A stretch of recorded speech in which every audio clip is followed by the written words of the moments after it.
Hola a todos, hoy revisaremos qué es el Decreto 701.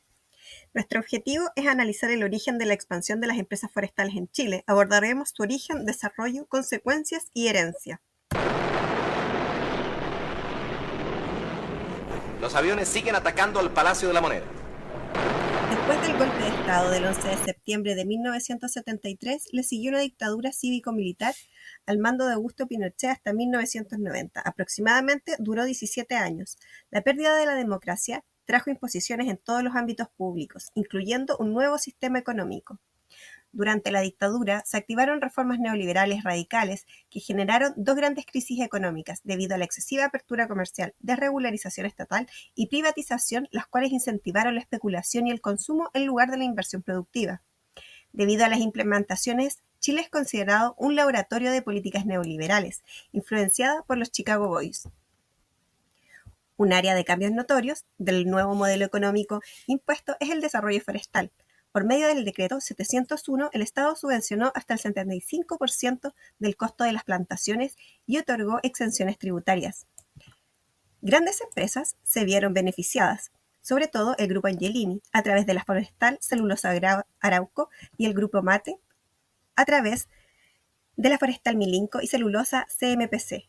Solo entre ambos concentran más del 70% de la actividad forestal y lideran holgadamente sus exportaciones.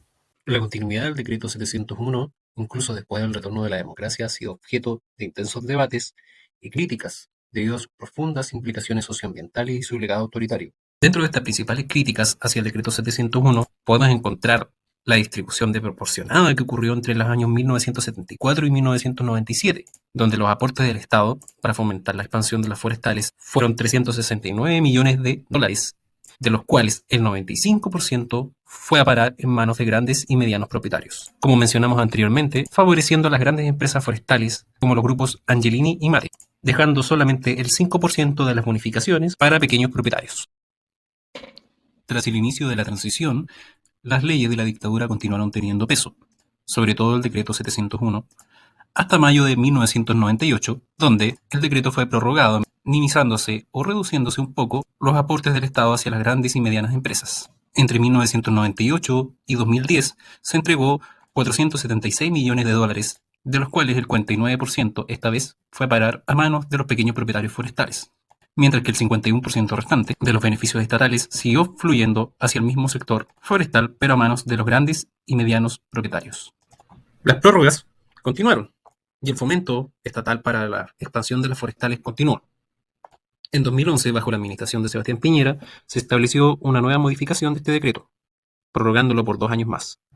En esta modificación, hasta su fecha de expiración, en 2013, se entregó un financiamiento de 30,9 millones de dólares, según los datos proporcionados por CONAF. Del total de estos aportes, el 39% fluyó hacia los pequeños propietarios de las forestales. Y ahora en una mayor cantidad, respecto a los años anteriores, el 61% restante fluyeron nuevamente hacia los grandes y medianos propietarios forestales.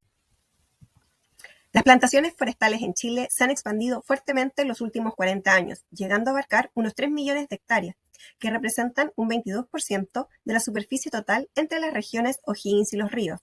Precisamente es donde se han asentado los monocultivos forestales. A pesar de su origen en la dictadura, el Decreto 701 ha demostrado una persistencia en los gobiernos democráticos posteriores.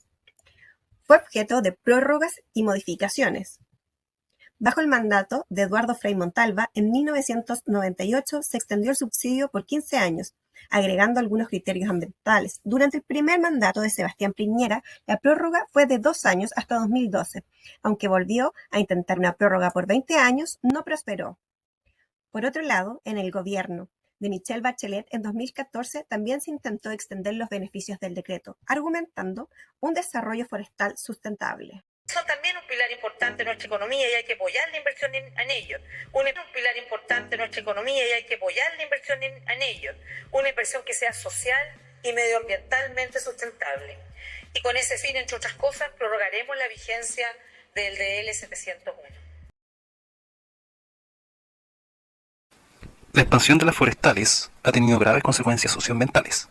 Ya desde el año 2003, José Araya lo documentaba mediante su texto La invasión de las plantaciones forestales en Chile, efectos de la actividad forestal en la población indígena mapuche. Uno de los efectos más notorios es la disminución de los recursos hídricos y la pérdida del bosque nativo.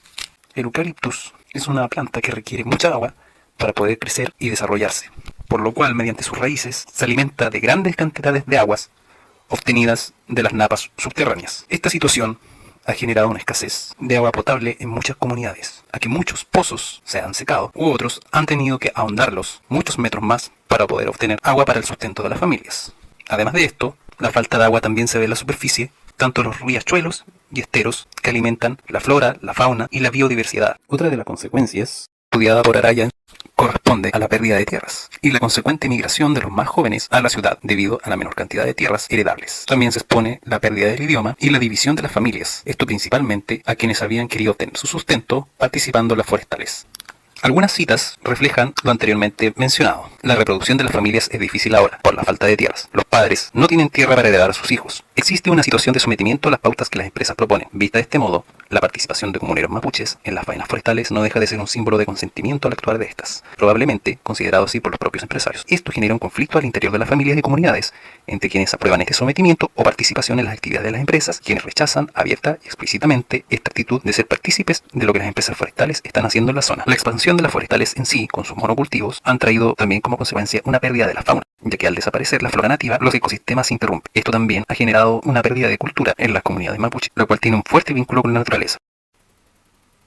Las consecuencias que ha generado la expansión de las forestales, sus efectos socioambientales, son un tema en sí, de lo cual daría mucho para hablar. Efectos tales como la erosión de los suelos, provocadas por las continuas rotaciones de los monocultivos, han generado un gran daño ecológico y pérdida de los nutrientes en los suelos, impidiendo una recuperación pronta del bosque nativo. Sumado a esto, tenemos la susceptibilidad de estos predios forestales a los incendios, la excesiva resequedad de los suelos y los compuestos químicos que poseen los monocultivos de eucaliptus y pino propician los incendios forestales. En cuanto al pino, su resina contiene grandes cantidades de trementina, un líquido muy inflamable, lo que acelera y expande aún más los incendios. A todo lo que hemos conversado y a lo que hemos analizado en este video, ¿tú crees que la cantidad de plantación forestal es un problema que debamos tratar como sociedad? Esta es una pregunta que debemos dejar para nuestra reflexión.